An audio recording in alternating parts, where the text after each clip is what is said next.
From More Radio. Mr. President, allow me to just ask a follow-up question on what my colleague has asked.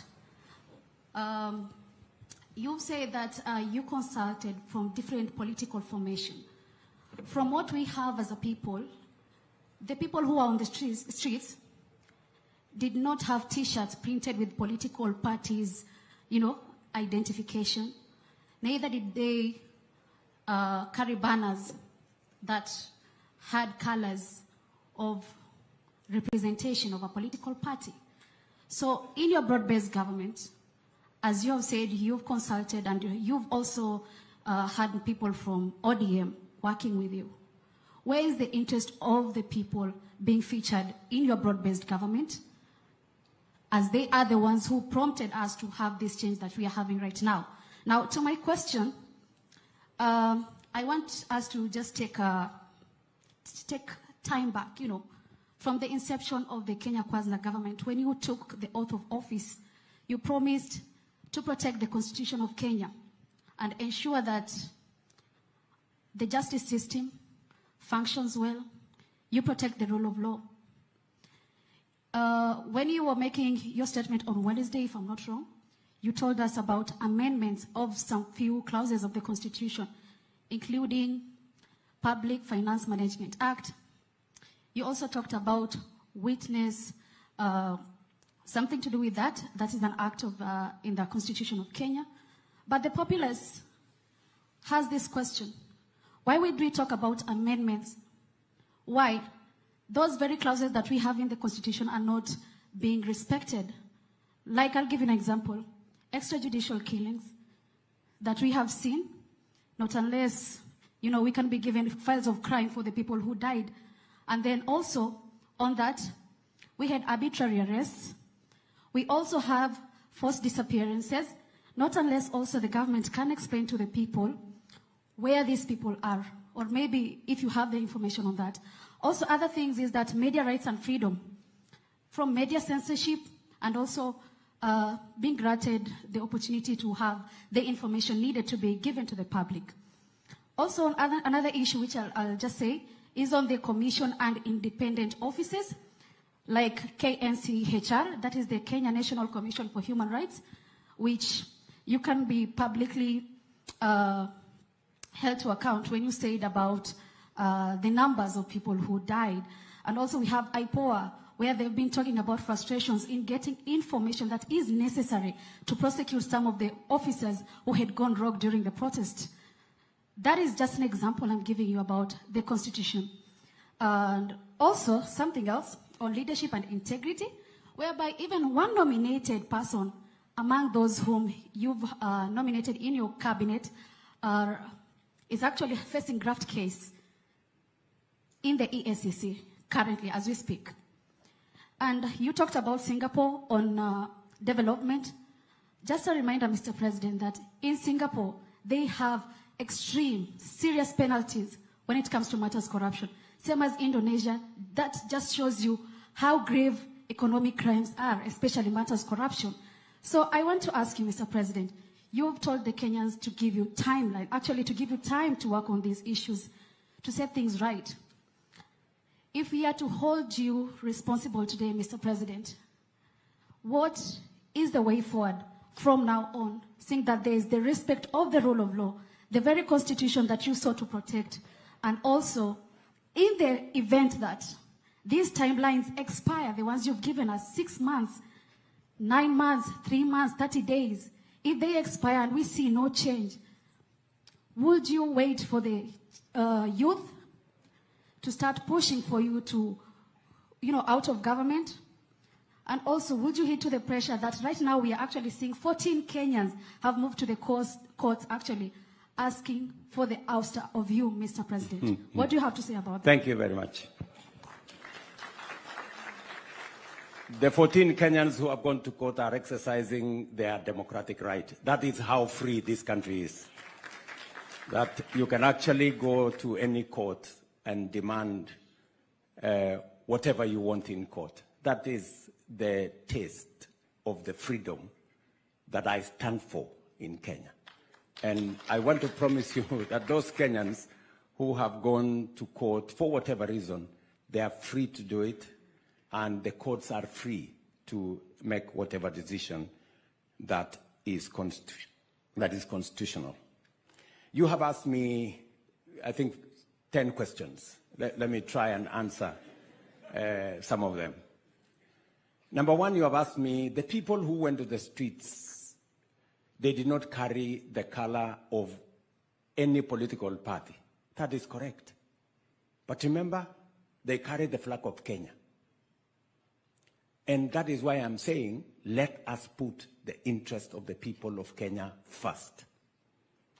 That is why I am saying this broad-based government must be a government that must do, at the very least, 3 things.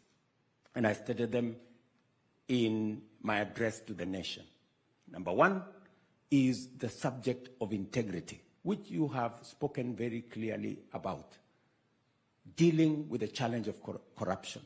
I have made very specific interventions. I have suggested very specific interventions on how to deal with the challenge of corruption. I have said we must change the Evidence Act so that corruption cases doesn't take 5, 10 years. That is what happens today, that we should be able to conclude corruption cases in 6 months. I will be making the proposal to Parliament. I hope Parliament agrees with me so that we can deal with the challenge and monster of corruption firmly and decisively. Number 2, I have given my undertaking to the judiciary. In fact, I had an engagement with the Chief Justice a few days ago on my support, on my administration's support for the judiciary. It is demonstrable. When I came into office, I made sure that the judiciary has sufficient resources to be able to discharge their mandate, to be able to deal with corruption cases, to be able to deal with all the other cases. In fact, I am the president that has sworn in the highest number of judges in the shortest time in Kenya to facilitate the judiciary to be able to discharge their mandate. Because it is said, justice denied is justice, justice delayed is justice denied. And you can ask from members of the judiciary my support for the judiciary. In fact, when I came into office, there were 6 judges that have been denied their right to be appointed. I appointed them the first day when I got into office to demonstrate my commitment to the judiciary. Let me also say the following, that on the subject of corruption, I am very clear in my mind, and I will mobilize resources that are available. I will mobilize every resource that is available to deal with the challenge of corruption.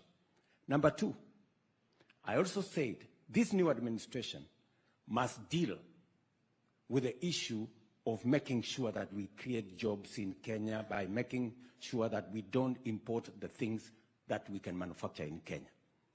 Number 3, I said this new administration I'm setting up must deal with the challenge of making sure that tax expenditure, we spend 400 billion shillings every year of taxpayers' money, paying companies, paying institutions, claiming tax refunds, claiming VAT refunds, in a process that is not thoroughly clear. And I have said that going forward, we have to deal with this problem. So I have laid out a clear roadmap on what the administration I've just appointed must achieve. I know you have said we must respect the Constitution, which we must. And I gave my undertaking to the country that there will be no disappearance of Kenyans. I gave that undertaking.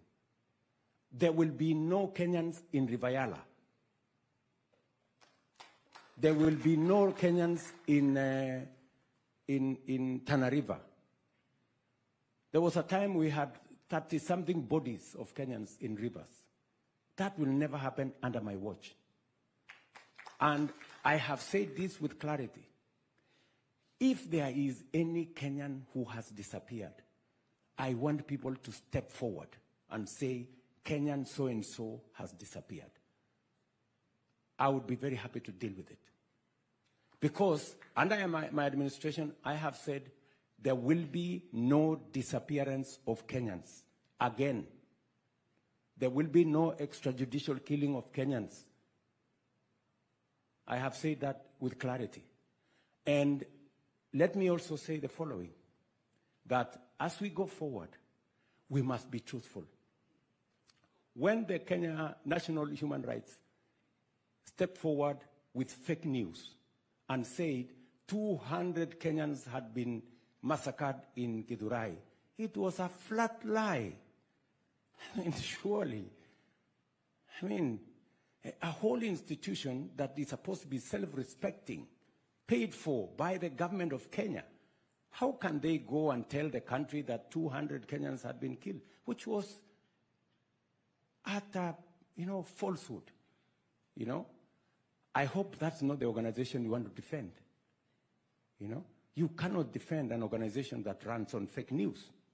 And I will call them out, as Kenyans should call them out. We must stick to what is true. 42 Kenyans died, very unfortunately, in the events of the last 1 month. They shouldn't have died. Some of them in situations where the police were involved.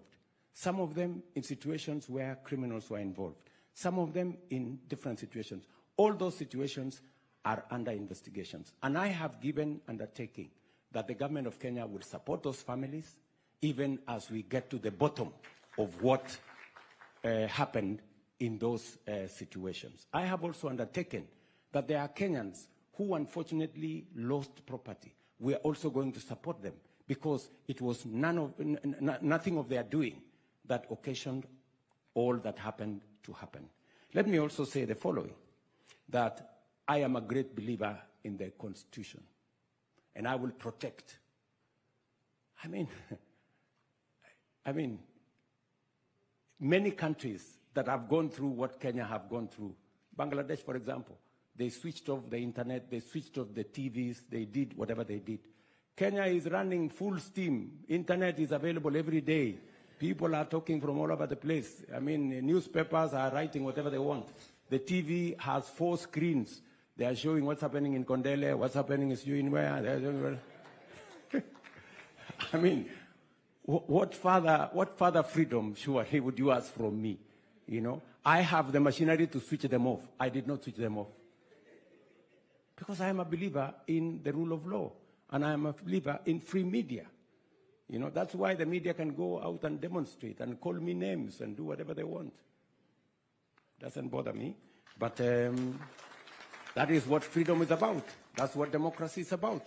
So I am very clear about what Katra has said.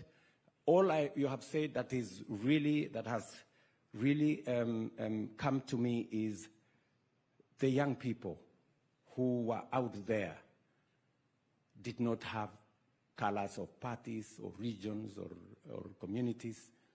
They had Kenyan flags. And that is why I am committed to making sure that the interests of Kenya, even as I appoint the new administration, come first.